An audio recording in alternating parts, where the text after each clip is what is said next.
네. 이제 최저임금법 볼 건데요. 우리 이전에 노동관계 법규 보기 전에 노동시장론에서 이미 최저임금법이 어떤 의미를 가지는지에 대해서 간단하게 봤습니다. 최저임금의 장점과 단점 뭐 이런 것들에 대해서 공부를 했고요. 이제 최저임금이 얼마인지 어떻게 결정이 되는지 이런 것들에 대해서 간단히 보도록 하겠습니다. 네, 최저임금법 보도록 하겠습니다. 제 1절 총칙이요, 총칙. 최저임금법은 근로자에 대하여 임금의 여기 중요해요. 최저 수준이요. 최고 수준 아닙니다. 최고 수준 아니고요. 우리가 이전에 공부한 것처럼 최저 수준을 보장해서 근로자의 인간다운 생활을 보장하자라는 취지에서 만들어진 법이 최저임금법입니다. 2026년 기준으로 최저임금법이 1320원이고요. 그 다음에 정의 보면 최저임금법에서 근로자 사용자 임금이란 근로기준법의 걸 그냥 그대로 준용해다 쓰고 있습니다. 근로기준법 볼 때 제가 말씀드렸어요. 그러니까 근로자 개념을 정의할 때 근로기준법에서 굳이 이걸 실업자까지 확대했다? 그렇지 않다? 그렇지 않다고요. 사업 또는 사업장에서 사용 종속 관계를 맺고서 근로를 제공한 사람들에 대한 보호의 필요성에 의해서 만들어진 법이니까 근로기준법에서 굳이 이걸 실업자까지 확대하지 않았다고요. 잘 생각해 보면 최저임금법 역시도 마찬가지죠. 굳이 실업자까지 확대할 필요가 있어요? 아니요. 현실적으로 근로를 제공하고 임금을 제공받는 사람들을 대상으로 해서 보호해 주면 되잖아요. 그러니까 근로자 개념도 근로기준법상 근로자 개념을 그대로 갖다가 쓰는 것에 무리가 없죠. 그죠? 됐고요. 최저임금법은 모든 사업 또는 사업장에 적용하고요. 다만 동거의 친족 또는 사업 또는 가사 사용인에 대해서는 적용하지 아니한다. 뭐 근로기준법처럼 5인 미만 5인 이상 이런 게 별로 없죠. 그렇죠? 그다음에 최저임금법은 선언법에 적용을 받는 선언과 선박의 소유자에게는 적용하지 아니한다라고 되어 있습니다. 우리가 이전에 말씀드린 것처럼 그러니까 법원이 충돌할 때는 특별법에 따른다고 말씀드렸죠. 그러니까 선언법에는 별도로 정한 내용들이 있기 때문에 최저임금법이 적용되지 않고 선언법에 적용을 받게 되는 거죠. 선언에게는 특수하게도.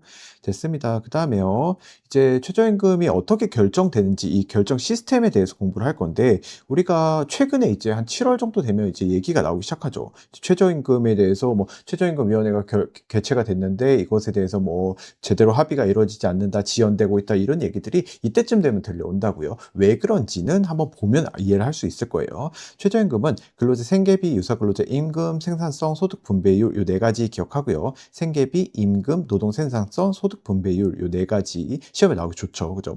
그다음에 사업의 종류별로 구분하여 정할 수 있다라고 되어 있습니다. 사업의 종류별이지 뭐 지역별로 구분을 한다 이거 아니에요. 그렇죠? 사업의 종류별로 원칙적으로는 정할 수 있도록 되어 있어요. 근데 이걸 계속 트라이를 하고 있어요. 사업의 종류별로 구분을 해서 어떤 사업의 경우에는 최저임금 어떻게 정하고 이런 식으로 구분을 해보려고 노력은 하고 있는데 아직까지는 통합이에요. 아직까지는 통합적으로 결정이 되고 있는 추세예요.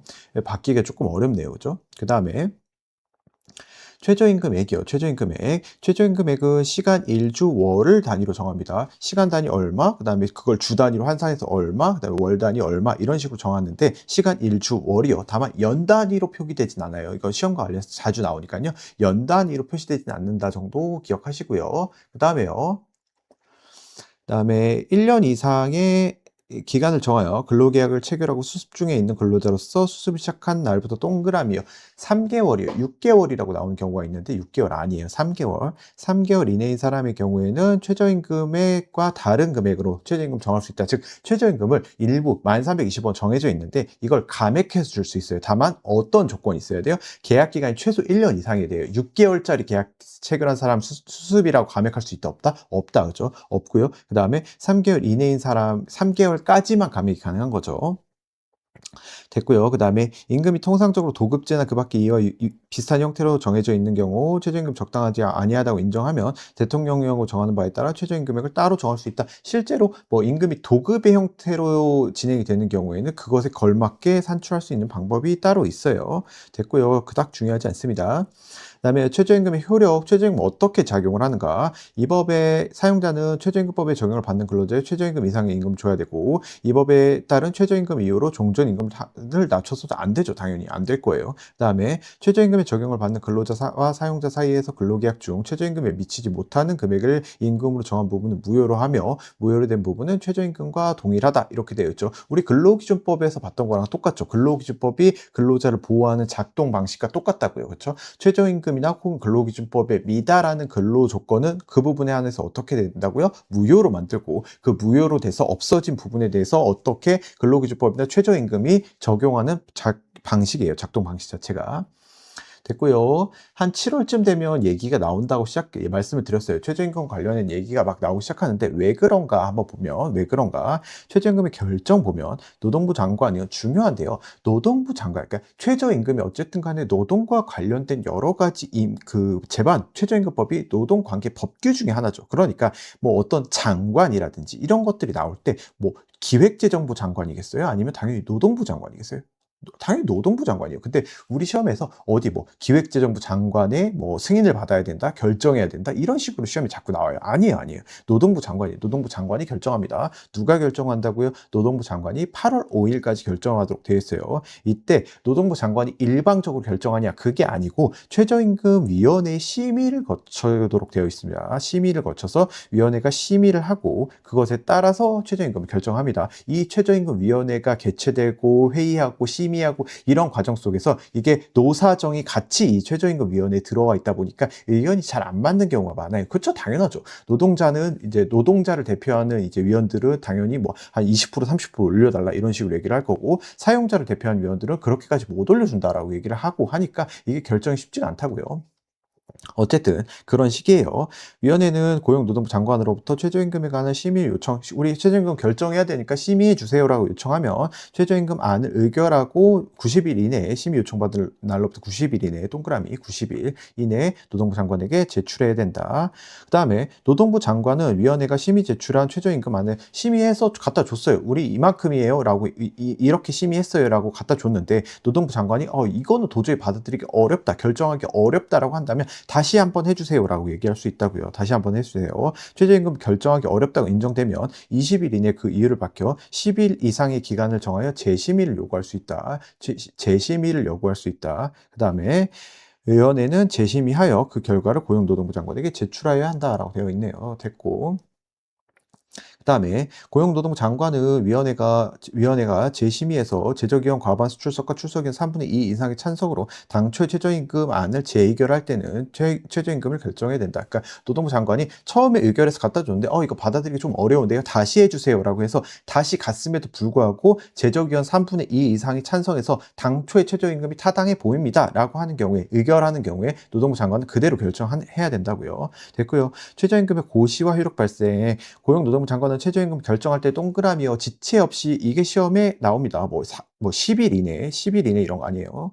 10일 이내 이런 거 아니고요. 여기 지체 없이 그 내용을 고시해야 된다. 고시된 최저임금은 바로 즉시? 아니요. 1월 1일부터 당연히 나죠. 최저임금의 적용 기간은 한 해 동안이에요. 1월 1일부터 12월 31일까지. 그렇죠? 그 다음에는 그 다음에 결정된 최저임금이 적용되는 것이고요. 1월 1일부터 됐습니다. 여기까지 보시면 되고요. 그다음에 시험에 그래도 자주 나오는 부분이 여기 최저임금위원회 부분이에요. 위원회 부분. 한번 보면 최저임금에 관해서 심의 누가 한다고요? 최저임금위원회에서 한다고요. 고용노동부 산하에 있겠죠, 당연히. 최저임금위원회를 두고요. 그다음에 최저임금위원회 아래 기능을 수행한다. 최저임금에 관한 심의 당연히 하고요. 그다음에 최저임금을 이제 사업의 종류별로 결정할 수 있다고 했죠. 이거 할 건지 말 건지에 대한 심의도 하는데 잘 안 돼요. 잘 안 되고. 그다음에 최저임금 발전을 위한 심의 건의도 하고요. 그다음에 고용노동부 장관이 이제 붙이는 사항에 대한 심의도 하고 여러 가지 심의 활동들을 하는구나 정도로 아시면 될 것 같고요. 그다음에 위원회 구성 근로자위원 9명, 그다음에 사용자위원 9명, 그다음에 공익위원 9명이에요.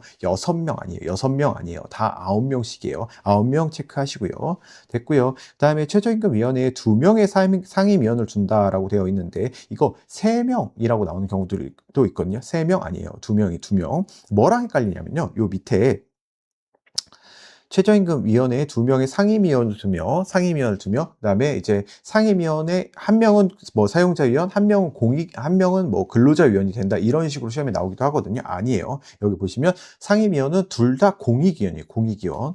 됐습니다. 사용자위원, 근로자위원이 한다? 그거 아니라고요. 둘 다 공익을 대표하는 공익위원이 합니다. 노사정을 대표하는 사람 중에 노사가 아니라 정부를 대표하는 사람이 한다고요. 됐고, 그 다음에 넘어와서 위원장과 부위원장이요. 여기 위원회 임기는 3년, 요것도 체크하시고요. 그 다음에 위원장과 부위원장, 최저임금위원회 위원장, 부위원장을 한 명씩 두고요. 부위원장은 공익위원 중에 최저임금위원회가 선출하게 되고, 그 다음에 읽어보시고 됐고, 그 다음에 회의요. 최저임금위원회 회의는 아래의 경우에서 위원장이 소집한다. 고용노동부 장관의 소집 요구, 제적위원 3분의 1 동그라미요. 제적위원 동그라미, 제적위원 3분의 1, 제적위원 3분의 1, 제적위원입니다. 제적위원. 뭐 다른 위원, 뭐 공익위원, 뭐 이런 식으로 나오는 경우가 있어요. 공익위원회 3분의 1 이상의 소집을 요구하는 경우 이렇게 나오는 경우가 있는데 아니에요. 제적위원입니다. 제적위원. 그다음에 위원장이 필요하다고 인정하는 경우 위원장은 최저임금위원회 회의의 위원장이 되고요. 의장이 되고요. 그다음에 최저임금위원회 회의는 제적위원 과반수 출석과 출석위원 과반수 찬성으로 의결합니다. 여기도 체크를 하시자고요. 됐습니다. 이 정도 보시면 되고요. 그다음에요. 직업안정법 넘어갈게요. 직업안정법. 우리가 이전에 봤어요. 이전에 어디서 봤냐면 이제 근로기준법을 배우면서 뭐 어떻게 배웠냐면 이제 사용자는 혹은 누구든지 법률에 따르지 아니하고는 다른 사람의 취업에 개입하거나 영리로서 중간이로서 이득을 취할 수 없다. 이런 내용을 봤다고요. 그렇죠? 그거 봤어요. 그러니까 다른 사람의 취업에 개입하지 말라라는 내용이었는데 그것에 따라서 다만 법률에 따라서 개입을 하는 건 된다 안 된다? 된다라고 배웠어요. 그 가장 대표적인 법률이 여기서 얘기하는 직업안정법이에요. 직업안정법에 따라서 이제 뭐 직업 소개서를 한다든지 이런 사람들이 이제 취업에 개입해서 수수료를 받고 이러한 행위들은 허용이 된다. 직업 소개라든지 뭐 직업 정보 제공이라든지 뭐 유료 직업 정보 제공 사업이라든지 뭐 이런 것들에 대해서 총체적으로 다루고 있는 법이 직업안정법이라고 생각하시면 될 것 같고요. 직업 상담사라는 시험과도 사실 굉장히 직업 상담사라는 직업과도 굉장히 직접적으로 연결이 되는 시험 중에 하나니까요. 과목 중에 하나니까 좀 잘 기억을 하시면 좋을 것 같아요. 나중에 뭐 직업 소개서 운영이라든지 이런 거에 관심이 있으신 분들은 이 직업 안정법을 사실 잘 아셔야 돼요. 됐고요. 그 다음에 이 법은 모든 근로자가 각자의 능력을 개발 발휘할 수 있는 취업 기회를 제공하고 정부와 민간이 협력하여 각 산업에서 필요한 노동력이 원활하게 수급되도록 지원함으로써 근로자의 직업 안정을 도모하고 균형 있는 국민 경제의 발전에 이바지함을 목적으로 한다라고 되어 있습니다. 균등차후 읽어보시고 3번 정의요. 직업 안정기관, 직업 소개, 직업 지도 등을 하는 지방 고용노동 행정기관을 말한다. 고용센터가 가장 대표적인 직업 안정기관이죠. 고용센터. 그다음에 직업 소개예요. 직업 소개. 직업 소개란 구인 구직 신청을 받아 구인 구직자를 탐색하거나 그다음에 고용 계약이 성립하도록 알선 동그라미 알선해 주는 거예요. 여기에 결정이라고 나오는 경우가 있거든요. 아니에요, 그거. 그렇죠? 직업 소개는 그냥 알선만 해주는 거지 서로 간의 근로자와 사용자 간의 근로계약 자체를 결정해 주는 문제는 아니라고요. 됐고 직업을 지도해 주는 거 읽어보시고요. 무료 직업 소개 사업 어렵게 되어 있지만 뭐예요? 결국에 돈 안 받고 하는 직업 소개 사업이요. 그 다음에 유료 직업 소개 사업 뭐예요? 돈 받고 하는 직업 소개 사업이요. 그 다음에 모집이요. 모집이란 근로자를 고용하려는 자가 취업하려는 사람에게 피고용이 되도록 권유하게 하는 거 모집한다. 우리 회사 들어올래? 이렇게 말한다는 거죠. 모집. 그 다음에 근로자 공급 사업이요. 근로자를 공급 계약에 따라 타인에게 사용하게 하는 사업을 말한다 라고 되어 있는데 이게 중요합니다. 시험에서 파견법에 따른 파견 사업은 포함한다, 제외한다. 포함한다 라고 나오는 경우가 있거든요. 아니에요. 제외하는 거예요. 제외한다. 근로자를 공급하는 공급 사업과 파견하는 파견 사업은 전혀 다른 사업이에요. 비슷한 뉘앙스지만 좀 달라요. 근로자 공급 사업은 어디서 주관하는 거예요? 근로자 공급 사업은 여기 우리가 지금 배우는 직업안정법이라는 곳에서 하는 거고요. 근로자 파견 사업은 파견 근로자 보호 등에 관한 법률이 따로 있어요. 그러니까 거기서 해야 되는 거지 여기를 포함해서 흡수한다. 아니에요. 그렇죠? 제외하고 거기서 다루도록 하는 거예요. 됐습니다. 예, 넘어와서요.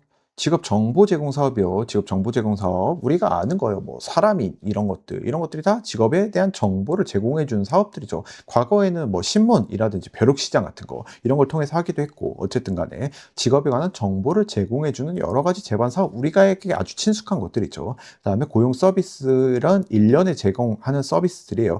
그 고용 정보 제공해 주고 직업 소개, 직업 지도, 직업 능력 개발 등을 고용을 지원하는 서비스를 말한다라고 되어 있습니다.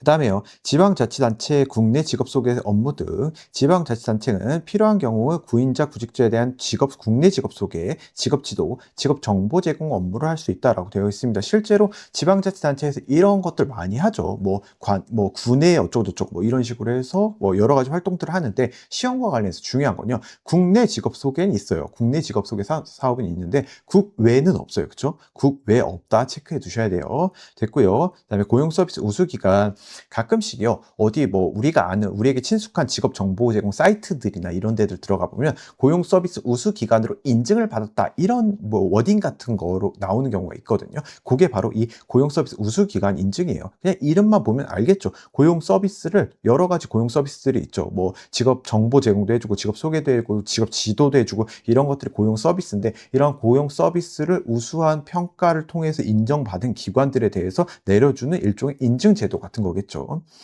고용노동 장관은 무료 직업 소개, 유료 직업 소개, 직업 정보 제공, 기타 등등에게 뭐 여러 가지 고용 서비스 향상에 기여한 기관을 우수기관으로 인정할 수 있고요. 그 다음에 우수기관 인증받은 자가 아래 어느 하나에 해당하면 인증 취소가 가능해요. 취소가.